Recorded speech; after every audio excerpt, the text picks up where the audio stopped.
Oke, selanjutnya buat gorong-gorong. Buat gorong-gorong sendiri sebenarnya apa sih yang harus kita perhatikan? Yang pertama harus kita perhatikan adalah debit yang harus dialirkan dulu. Kalau misalnya biasanya itu kita cari dari subdas gorong-gorong yang ada. Cuman di sini karena dikasih tahu, kita pakai aja langsung. Selanjutnya yang harus di notes adalah dia harus kondisi submerge. Dan kita lihat di sini kalau misalnya dia itu dalam bentuk inci dan feet per second, feet kubik per second, maka dari itu kita harus konversi dulu satuannya dari meter kubik per second jadi feet kubik per second. Nah, di sini kita konversi, di sini ada satuan konversi juga sebenarnya.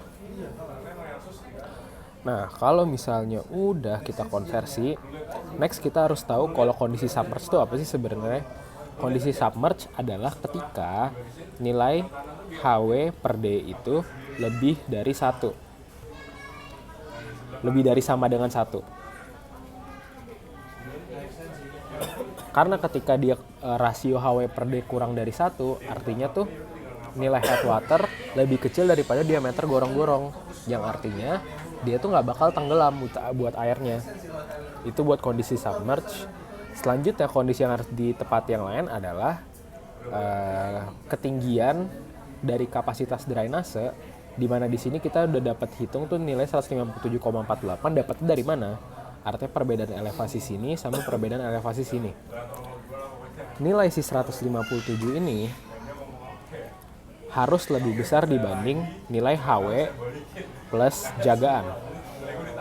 Di sini gue udah buat persamaan matematisnya. Nah, selanjutnya setelah kita sudah dapat syarat-syaratnya, next yang harus kita cari adalah kita plotkan ke dalam nomograf.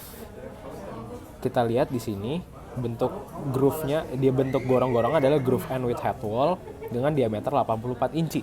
Artinya titiknya mulai dari sini dan kita ambil yang groove end with head wall.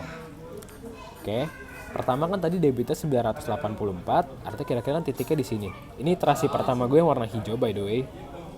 Jadi kita tarik garis sampai memotong di sini. Lalu udah kita tarik horizontal. Nah, pakainya yang 1, 2, apa 3 sih? Pakainya yang 2. Kenapa yang 2? Karena kita harus pakai yang groove end with head wall. Nah, didapat nilai HW per D sebesar 3,5. Maka dapat HW-nya adalah 3,5 dikali diameter, sekitar 294 inci. Apakah ini oke? Jawabannya tidak, karena dia itu melebihi dari kapasitas si drainase jalanannya. Oke, kita lanjut ke iterasi kedua, artinya dengan 2 gorong-gorong. Artinya debitnya kita tinggal bagi 2 aja. Debitnya kita bagi 2, dan didapatkan misalnya dari 984 kita bagi 2 kan kira-kira 490-an. Ini kita tarik garis, seperti cara sebelumnya. Dan didapat nilai HW per D-nya itu sekisaran 1,42. Didapatkan artinya HW-nya 119. Ketika kita tambah jagaannya kan 60 feet kira-kira nih. Setelah kita convert dari meter ke feet. Dan didapatkan kalau misalnya dia itu melebihi kapasitas juga. Jadi nggak boleh kita pakai. Kita lanjut ke iterasi selanjutnya, di mana 3 gorong-gorong. Si debit kita bagi 3. Kita bagi 3 dan didapatkan HW per D 1,04, di mana ini artinya tetap submerge sesuai syarat, dan kita dapat HW nilai 87,36 inch. 87,36 inch ketika kita tambahin ini, nilainya di bawah dari kapasitas jalan. Maka artinya gorong-gorong ini mampu mengalirkan airnya, sehingga nilai 3 gorong-gorong bisa dikatakan cukup optimal dalam fungsionalitasnya sebagai gorong-gorong.